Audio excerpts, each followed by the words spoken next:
बहुत समय पहले की बात है। किसी गांव में झूली नाम की एक लड़की रहती थी। शादी के बाद वो अपने ससुराल पहुंची। उसके परिवार में सिर्फ वो, उसका पति और उसकी सास थीं। कुछ दिनों तक सब ठीक चला, पर महीना बीतते बीतते झूली और उसकी सास में खटपट होने लगी।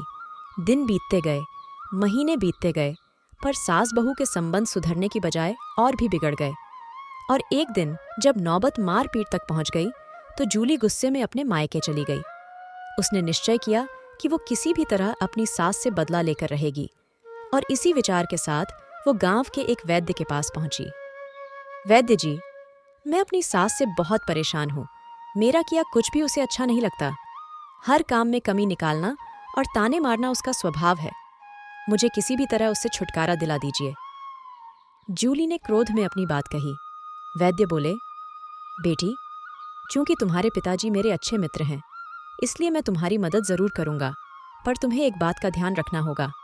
मैं जैसा कहूँ ठीक वैसा ही करना, वरना मुसीबत में फंस जाओगी। मैं बिल्कुल वैसा ही करूंगी, जूली बोली।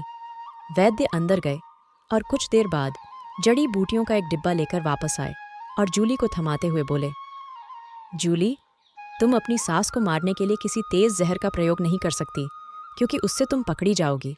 ये डिब्बा लो। इसके अंदर कुछ दुर्लभ जड़ी बूटियां हैं जो धीरे धीरे इंसान के अंदर जहर पैदा कर देती हैं और 7-8 महीने में उसकी मौत हो जाती है। अब हर रोज तुम अपनी सास के लिए कुछ पकवान बनाना और चुपके से इन्हें उस खाने में मिला देना। और ध्यान रहे, इस बीच तुम्हें अपनी सास से अच्छी तरह से पेश आना होगा। उनकी बात माननी होगी, ताकि मौत के बाद किसी का शक तुम पर ना जाए। जाओ, अब अपने ससुराल वापस जाओ और अपनी सास के साथ अच्छे से अच्छा व्यवहार करो। जूली खुशी खुशी जड़ी बूटियां लेकर ससुराल वापस लौट गई। अब उसका व्यवहार बिल्कुल बदल चुका था। अब वो अपने सास की बात मानने लगी थी और आए दिन उनके लिए स्वादिष्ट व्यंजन भी बनाने लगी थी। और जब कभी उसे गुस्सा आता, तो वैद्य जी की बात ध्यान में रखकर वो अपने गुस्से पर काबू कर लेती। 7 महीने बीतते बीतते घर का माहौल बिल्कुल बदल चुका था। जो सास पहले बहू की बुराई करते नहीं थकती थी, वही अब घर घर घूमकर जूली की तारीफ करते नहीं थकती थी। जूली भी अभिनय करते करते अब सचमुच बदल चुकी थी। उसे अपनी सास में अपनी मां नजर आने लगी थी। जूली को अब अपनी सास की मौत का भय सताने लगा, और एक दिन वो किसी बहाने से मायके के लिए निकली और सीधे वैद्य जी के पास पहुंची। वैद्य जी, कृपया मेरी मदद करिए। मैं अब अपनी सास को नहीं मारना चाहती।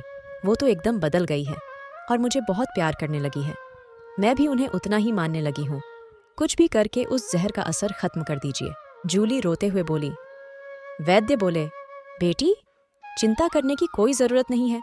दरअसल मैंने तुम्हें कभी जहर दिया ही नहीं था। उस डिब्बे में तो बस स्वास्थ्य वर्धक जड़ी बूटियां थीं। जहर तो तुम्हारे दिमाग और नजरिए में था। लेकिन मैं खुश हूं कि तुमने अपनी सास की जो सेवा की और उन्हें जो प्रेम दिया, उससे वो भी खत्म हो गया। जाओ, अब खुशहाली से अपने सास और पति के साथ जीवन व्यतीत करो। दोस्तों, वीडियो को लाइक और चैनल को सब्सक्राइब करना ना भूलें।